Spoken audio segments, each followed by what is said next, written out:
नमस्कार दोस्तों, hi everyone, this is Aditya Sharma and welcome to my YouTube channel. So today we are going to discussing about that what will be the impact of the planet Venus while sitting in the different houses of your horoscope. आपका जो birth chart होता है, आज हम इस video में specifically Aries ascendant के बारे में ही बात कर रहे हैं. जैसे कि पिछली कुछ वीडियोस में भी मैंने आपको यही बताया था कि एरीज असेंडेंट जो है उसके अंदर किस प्लैनेट के बैठने पे आपको क्या क्या चीज़ें जो हैं वो अपनी लाइफ में देखने को मिलती हैं. जब आप अपना बर्थ चार्ट खोल के देखेंगे, जैसे कि आपका एरीज असेंडेंट है, आपका यहाँ नंबर 1 लिखा होगा, तो इसका मतलब क्या है कि आपका एरीज असेंडेंट है, आपका मेष लग्न है. और मेष लग्न के अंदर क्या होता है कि जो आपका शुक्र ग्रह है वो जिस भी भाव में बैठेगा या जिस भी पर्टिकुलर हाउस में बैठेगा, तो वो आपको क्या क्या चीज़ें आपको अपनी लाइफ में देखने को मिलेंगी. चलिए, वो तो मैं आपको बताऊंगा इस वीडियो के अंदर, लेकिन उससे पहले आज मैं आपको ये भी ज़रूर बताना चाहूँगा कि शुक्र जो होता है, यानी कि वीनस जो ग्रह है, वो आपकी लाइफ के अंदर किन किन चीज़ों को रिप्रेजेंट करता है. शुक्र जो है वो एक बहुत ही ज़्यादा एक ऐसा प्लैनेट है जो नेचुरली तौर पे एक बहुत ही ज़्यादा बेनिफिक है, आपको शुभ प्रभाव दिखाने वाला, शुभ फल देने वाला एक ग्रह है. जैसे कि हमने बहुत सारे ग्रहों के बारे में मैंने आपको पहले भी बताया, उनमें से कुछ ऐसे ग्रह हैं जैसे कि बृहस्पति है, शुक्र है, बुध है, चंद्रमा है. ये सब कुछ ऐसे ग्रह होते हैं जो स्वाभाविक तौर पे इनका नेचर जो है वो बहुत ही ज़्यादा सॉफ्ट है. तो सॉफ्ट प्लैनेट्स जो होते हैं वो हमेशा आपको अच्छा ही अपना प्रभाव दिखाने की कोशिश करते हैं हमेशा. और जो क्रूर ग्रह होते हैं जैसे कि शनि है, मंगल है, राहु है, केतु है, इस टाइप के जो प्लैनेट्स होते हैं ये आपको ज़्यादातर बुरा प्रभाव आपके जीवन के ऊपर डालने की कोशिश करते हैं. लेकिन जब हम शुक्र की बात करते हैं तो ये एक बहुत ही ज़्यादा सॉफ्ट प्लैनेट है जो आपके अंदर क्रिएटिव स्किल्स हैं, आपके अंदर की क्रिएटिविटी है उसको बाहर निकालता है. आपके अंदर के जो रचनात्मकता है, आपके अंदर कोई भी कला मौजूद है उसको दिखाता है. शुक्र जो होता है वैसे आमतौर पे एक तमोगुणी प्लैनेट भी है, यानी कि इसके अंदर इसका अध्यात्म से या स्पिरिचुअलिटी से दूर दूर तक कोई लेना देना नहीं है. शुक्र जो है उसका जो तासीर है वो भी बहुत ज़्यादा गर्म है, क्योंकि वीनस को सबसे ज़्यादा हॉटेस्ट प्लैनेट जो है वो कंसिडर किया गया है. तो शुक्र जो होता है वो आपकी लाइफ के अंदर तमाम जितनी भी लग्जरी है उसको भी दिखाता है, जो आप अपनी लाइफ के अंदर जो भी चाहते हैं, because it represents big houses, big properties, land, cars, ये सब चीज़ों को भी दिखाता है. Luxury items, jewellery. आप देखोगे कि जिन लोगों का शुक्र स्ट्रांग होता है उन लोगों को इन सब चीज़ों को, लग्जरी आइटम्स खरीदने का उनको बहुत ही ज़्यादा शौक होता है, चाहे वो मेल हो या फीमेल हो, इर्रेस्पेक्टिव ऑफ द जेंडर. जो भी इंसान जिसका शुक्र स्ट्रांग होगा वो इंसान इन चीज़ों की तरफ बहुत ज़्यादा अट्रैक्ट होता है और ऐसी चीज़ों को पाने की चाहत रखता है अपनी लाइफ में. चलिए, अब बात करते हैं कि अगर आपका मेष लग्न है और उसमें शुक्र की अलग अलग हाउसेस में आपको प्लेसमेंट, आपको क्या क्या रिजल्ट देगी. जैसे मान लीजिए आपका फर्स्ट हाउस में यहाँ मेष लग्न में पहले ही घर के अंदर अगर आपका शुक्र बैठा है, यहाँ पे अगर प्लेसमेंट है, तो यहाँ का शुक्र जो होता है इंसान को, क्योंकि ये मंगल की राशि है और मंगल जो होता है वो शुक्र और शनि को उतना ज़्यादा एक अच्छा रिजल्ट नहीं दे पाता. लेकिन यहाँ पे जो होता है फर्स्ट हाउस में बैठा हुआ शुक्र जो होता है व्यक्ति की सेक्सुअल डिज़ायर्स को बढ़ा देता है. उसके अंदर जो होता है, क्योंकि मंगल का जब भी शुक्र के साथ कोई भी रिलेशन बनेगा, चाहे शुक्र मंगल की राशि में चला गया, मंगल शुक्र की राशि में चला गया, या किसी भी किस्म की कोई कंजक्शन हो रही है मंगल और शुक्र की, तो उस टाइम पे आप एक चीज़ देखोगे कि वहाँ पे व्यक्ति जो होता है उसकी जो सेक्सुअल डिज़ायर्स बढ़ जाती हैं. उसका आम तौर पे जो एक व्यक्ति का जो एक कैरेक्टर होता है वो इस तरीके से वो पोर्ट्रे करता है कि मतलब ये यहाँ का बैठा हुआ शुक्र जो होता है वो वैसे इंसान को एक अट्रैक्टिव पर्सनैलिटी भी देता है. लेकिन यहाँ का बैठा हुआ शुक्र जब सप्तम दृष्टि यहाँ पे डालेगा, यानी अपनी 7th हाउस पे जो एस्पेक्ट डालेगा, वो व्यक्ति की मैरिड लाइफ को कहीं ना कहीं डिस्टर्ब करता है. यहाँ पे बैठा हुआ क्योंकि वो मंगल के अकॉर्डिंगली एक्ट करेगा. शुक्र जो है वो मंगल की राशि में है, तो मंगल जो है वो शुक्र को उतना ज़्यादा अपना एक अच्छा मित्र नहीं मानता, एक शत्रु की तरह ही व्यवहार करता है. तो इसी वजह से यहाँ पे बैठा हुआ जो शुक्र है मंगल की राशि में, वो व्यक्ति को उसकी मैरिड लाइफ में डिस्टर्बेंस क्रिएट करता है। हालांकि एक मामले में उसको अट्रैक्टिव पर्सनैलिटी भी देता है, लेकिन उसकी सेक्सुअल डिज़ायर्स बढ़ जाती हैं व्यक्ति की, एक्स्ट्रा मैरिटल अफेयर होने की पॉसिबिलिटी होती है, जिसकी वजह से डाइवोर्स तक की जो सिचुएशन है वो बनती है, अगर कोई क्रूर ग्रह की दृष्टि पड़ जाए यहाँ पे। नहीं तो आमतौर पे ये एक मध्यम फल देता है, एवरेज रिजल्ट ही दे पाता है। सेकेंड हाउस में जब चला जाता है शुक्र, तो ये शुक्र की अपनी खुद की राशि है। तो यहाँ पे बैठा हुआ शुक्र जो होता है सेकेंड हाउस में आपका, क्योंकि सेकेंड हाउस जो आपकी फाइनेंशियल कंडीशन को दिखाता है, आपकी आर्थिक स्थिति को दिखाता है, तो यहाँ का बैठा हुआ जो शुक्र होता है वो आपको अच्छा रिजल्ट देता है, आपको आर्थिक मामलों में बहुत ज़्यादा अच्छा फल देता है। फाइनेंशियल कंडीशन जो होती है इंसान की, इंसान जो होता है ज़्यादातर प्रॉपर्टीज़ में इन्वेस्ट करने का शौकीन होता है, मतलब जो लिक्विड एसेट्स होते हैं लाइक यानी जो टेंजिबल एसेट्स हैं उनमें भी उसका बहुत ज़्यादा इन्वेस्ट करने में व्यक्ति का रुझान होता है। सेकंड हाउस का बैठा हुआ शुक्र जो होता है व्यक्ति को लाइक ऐसे कुछ चीज़ें हैं लाइक ज्वेलरी है, उन चीज़ों में भी उसको पहनना या उन चीज़ों के पर इन्वेस्ट करना व्यक्ति को अच्छा लगता है, और वो इन चीज़ों से पैसा भी कमाता है, ये भी देखा गया है। थर्ड हाउस के अंदर अगर आपका शुक्र यहाँ पे चला जाए तो ये जो है ये बुध का घर है। मिथुन राशि में जो है यहाँ पे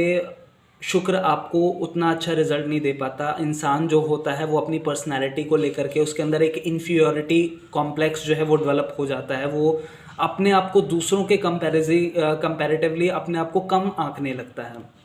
क्योंकि यहाँ पे बुध की राशि है। कन्या राशि में जैसे कि जो शुक्र है वो नीच का फल देता है, वहाँ पे जाके वो मतलब आपको उतना अच्छा रिजल्ट नहीं दे पाता, वहाँ पे डेबिलिटेटेड हो जाता है। तो इस वजह से थर्ड हाउस में यहाँ पे मिथुन राशि का भी जो शुक्र है वो इन चीज़ों में, थर्ड हाउस से रिलेटेड चीज़ों में कमियाँ करता है, यहाँ पे उन चीज़ों को उतना ज़्यादा अच्छा रिजल्ट नहीं दे पाता। फोर्थ हाउस में जब चला जाता है शुक्र यानी कि कर्क राशि में, तो ये एक अच्छा प्लेसमेंट है, क्योंकि फोर्थ हाउस जो होता है वो आपकी लाइफ के अंदर आपके घर को दिखाता है, आपकी प्रॉपर्टी को दिखाता है, गाड़ी है, जो भी आपके टेंजिबल एसेट्स हैं उनको दिखाता है। फोर्थ हाउस जो होता है वो आपका मदरली जो आपके मदर के साथ कैसे कनेक्शंस हैं, आपके मदरली कनेक्शन जो हैं उनको भी दिखाता है। फोर्थ हाउस जो है वो बहुत ही एक अच्छा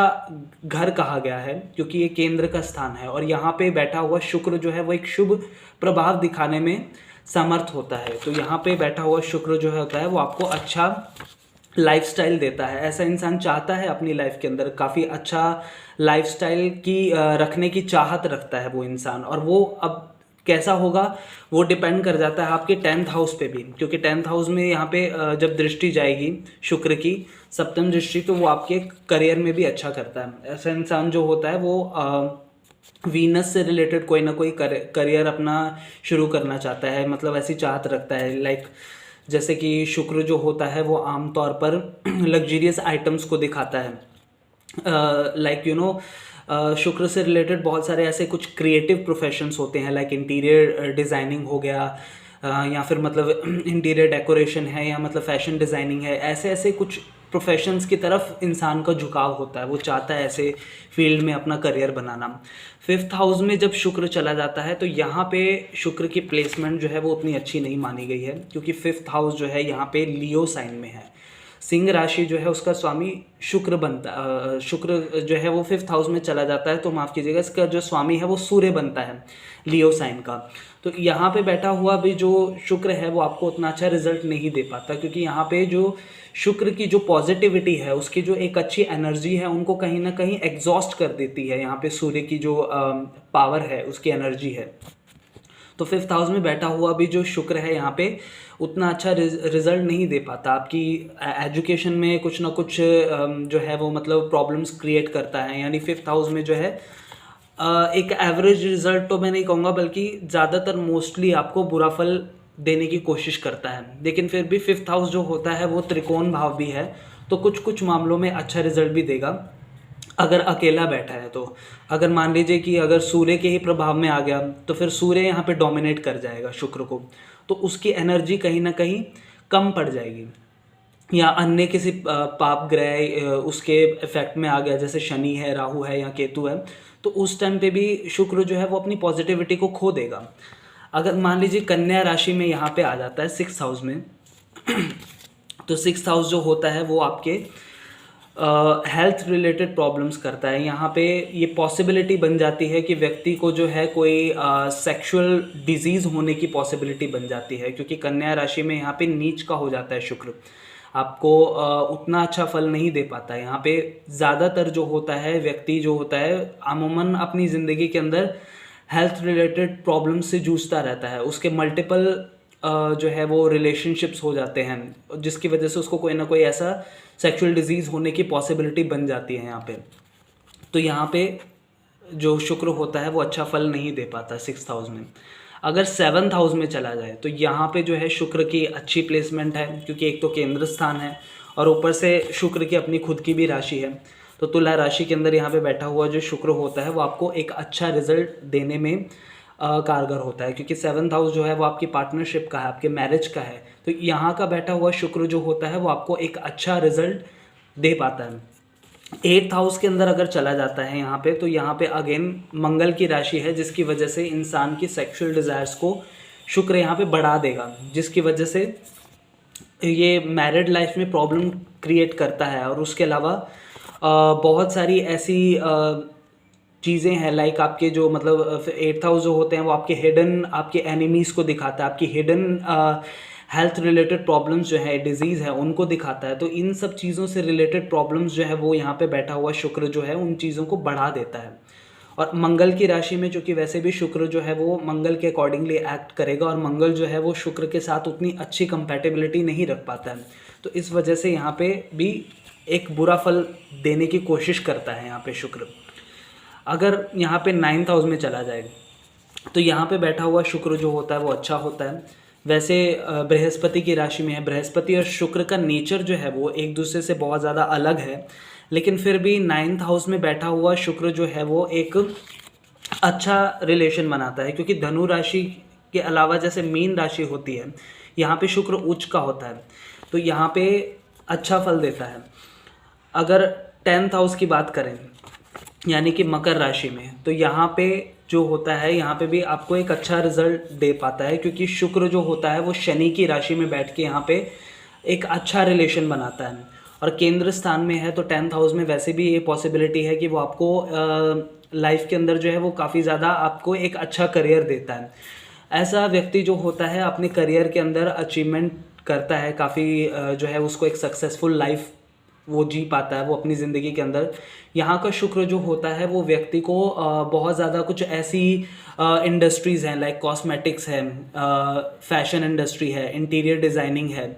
या मतलब जो, क्योंकि शुक्र जो है वो 16 कलाओं का मालिक है, तो आपको जो क्रिएटिव काम है लाइक ग्राफिक डिज़ाइनिंग है, इन सब चीज़ों से रिलेटेड जो मतलब आर्टिस्टिक चीज़ें हैं जिनमें कला है, जिनमें प्रतिभा दिखाने का मौका इंसान को मिले, वो इन चीज़ों के अंदर पार्टिसिपेट ज़रूर करता है व्यक्ति। और 11th हाउस में भी, क्योंकि यहाँ पे आपका लाभ का हाउस है ये, तो यहाँ पे भी बैठा हुआ शुक्र जो होता है वो आपको प्रॉफिटेबल जो भी आप काम करते हो, जो भी आप चाहें किसी जॉब में हो, किसी प्रोफेशन में हो, बिजनेस में हो आप, तो आपको प्रॉफिटेबल रिजल्ट्स देखने को मिलते हैं यहाँ पे। अगर लास्ट में आपका शुक्र जो है वो 12th हाउस में चला जाए, मेष लगन के अंदर मीन राशि में, तो यहाँ पे जो है शुक्र अपने खुद के राशि में हो जाता है, तो यहाँ पे एग्जॉल्टेड होता है। और यहाँ का बैठा हुआ शुक्र जो होता है वो इंसान को बहुत ही ज़्यादा लग्जरी चीज़ों में उनकी तरफ जो है वो आकर्षित करता है। ऐसा व्यक्ति जो है वो ज्वेलरी का शौकीन होता है,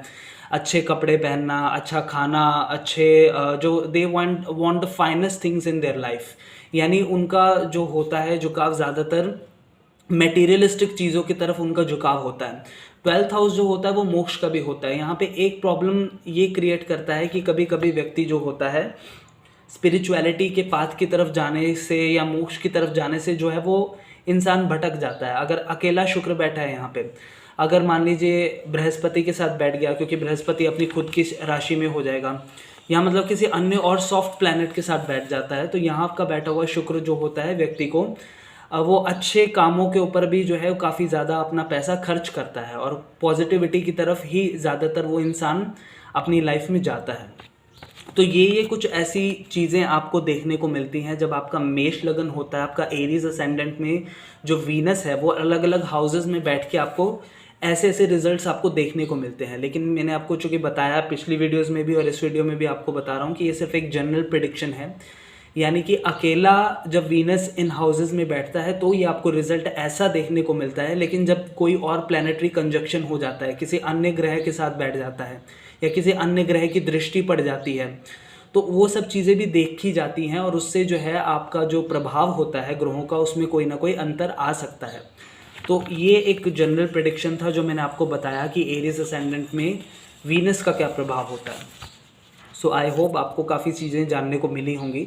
so thank you very much for watching this video. और अगले वीडियो में मैं एक नया इंटरेस्टिंग टॉपिक लेके आऊँगा जिसमें आपको और भी काफ़ी सारी चीज़ें जानने को मिलेंगी। So thank you very much.